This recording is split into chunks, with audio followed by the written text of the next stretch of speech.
to enjoy and experience life in a different way. And I'm going to take the most of it. Amazing. I mean, it's phenomenal to have you back, honestly, because we missed you a lot. Thank you. You know, and do you know what? I recognized your voice all the time, but when I saw you, I was like, oh, is that the guy with the voice? Like, I don't know if you get that a lot, but people recognize your voice more than you. Yeah, maybe. I think boxing fans, sort of hardcore fans, recognize you from time to time. Obviously, if you're at events, but sometimes when you're walking down the street, and boxing's one of those sports that when it's big, when it's huge, it really sort of seeps into the casuals' mindsets. But often it's the real hardcore fans, and they recognize you, and they just want to talk boxing, which is great. Sometimes it's the voice, I guess. I've done more commentary probably than presenting over the years, but yeah, I'm just a very normal guy. I don't really. I love talking to people about boxing, but I still gets a bit funny when someone comes up to me and says, "Oh, Adam," because you're doing your own thing, or you're with the kids or something, and then someone says something. But it's often if and when I'm recognised, it's by a real boxing fan. So often they want to just chat about whether it's AJ or Fury, or whether it's something else in the fight world. But I love talking to fans. I am a fan, and I've got a channel, The Voice of Boxing, and in that, I think one of the main ideas of it is to get amongst the fans and just get a real feedback from what people want to see and what they love, and boxing's in a great place at the moment, so it's really enjoyable chatting to people, and it's just lovely being back around the scene, and thank you for those kind words. I'm just as I said, a guy who has a dream job. I love what I do. I've wanted to do it since I was a young boy, and I'm very, very lucky in my early 50s to still be doing it. And I don't take that for granted at all. Every opportunity that provides and presents itself, I grab it and I put everything into it. I've just got to give so much appreciation to your actual job, your role, because I've been to so many boxing matches as well. And honestly, like, not saying anything bad about ticket sales or going to arenas, but sometimes you can be quite high up and the ring's very small. You're watching on the screen anyway, and you can't hear nothing. So it's that's when I sort of gave some real appreciation to the commentary team, because it's like it doesn't feel like half as good, because you can't hear what's going on. And then you're thinking, actually, do I really know what's going on? Who's winning? But when the commentators are up close, they're telling you who's jabbing, who's nicking the rounds. You've got other people around you also, so that's when I really, really appreciated. Sean, that's a really good point. I think that sometimes when I take the headphones off, or I go as a fan to a show I'm not commentating on, it is odd, because you've got the crowd atmosphere and you can talk amongst yourselves, but you sometimes don't have that guide. Yes. And I'm a lead commentator, so I'll describe the action and maybe push the drama, whereas I've got next to me, I might have Darren Barker and Barry Jones, the former world champions, the experts at what actually happens in the ring and what a fighter will be going through at different points of it. So I get that. If you're sitting up there and thinking round 6, round 7, wonder what's going through the mind, or what the corner is saying, or how the guys are seeing it down there at ringside, how they're scoring it, what's the feel of it. And I've been to sport events like snooker, for example. You go there and you put an earpiece in, you can listen to the commentary. And I've always wondered why, at boxing, maybe that option isn't there, that you could have that. And I don't know. I mean, different sports, maybe in different ways, but that's something that definitely the television audience get, or the radio, which paints the picture, and you're relying on the words there. But if you watch it on television, then you've got the sound. I mean, then there are people that turn the sound down, don't want to hear the commentary, but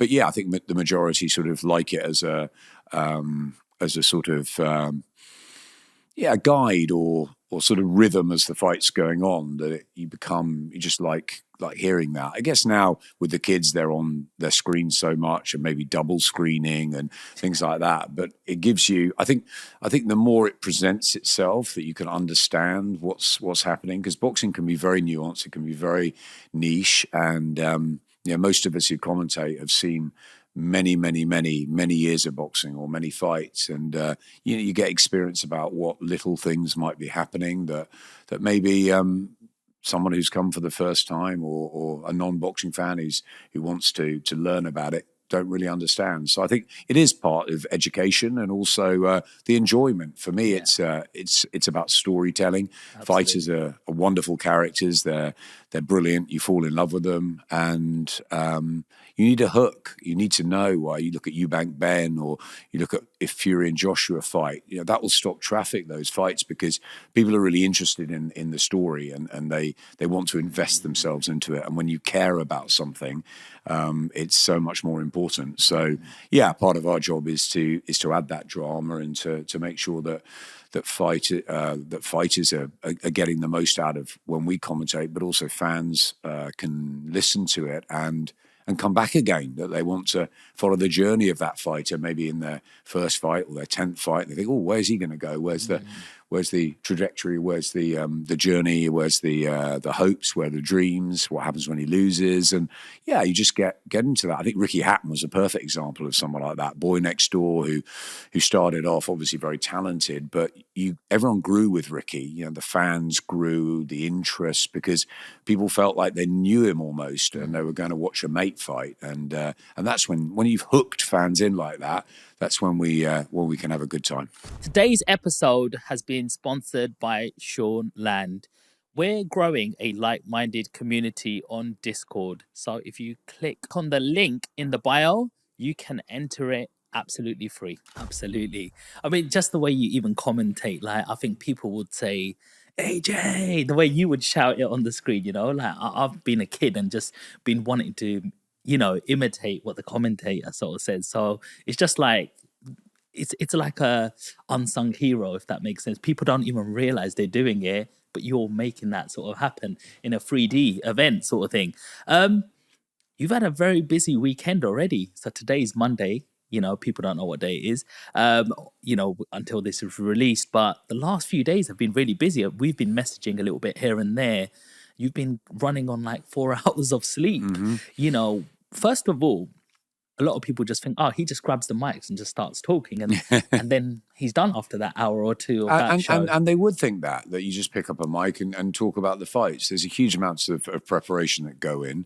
I always say to my kids, the Muhammad Ali quote, fail to prepare to fail. And I think that's right. I'm always very professional in the way I prepare for things. So preparation for a commentary it starts a long time out, maybe even when a fight's announced. So they announced Fabio Wardley and Jarrell Miller at the weekend to them to battle in June in Portman Road at Ipswich Town.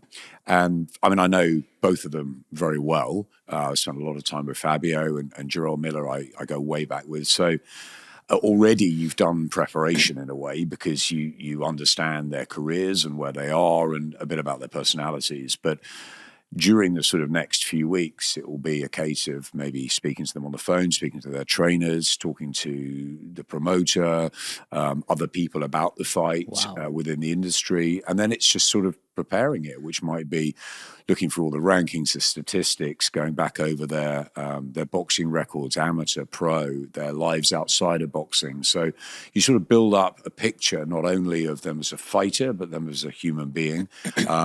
And also, boxing's all about levels. So you look at a fight, and if it's very high level, you're going to not put more preparation in, but there's obviously more into it. It's not like if you're having your 4th or 5th fight.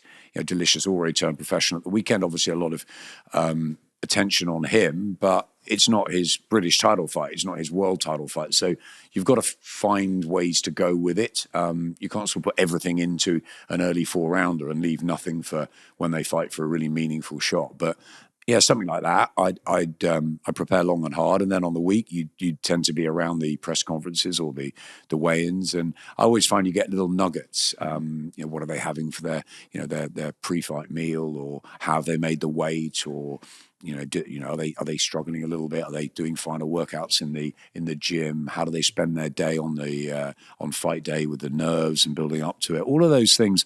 Different fighters have different idiosyncrasies and ways that they prepare. So it's getting all of that. And look, when the fight happens, I used to say this to the guys at Sky. We can do all the build up and do the gloves are off and the countdowns and everything and put everything into it. But when that bell goes, it's up to the fighters.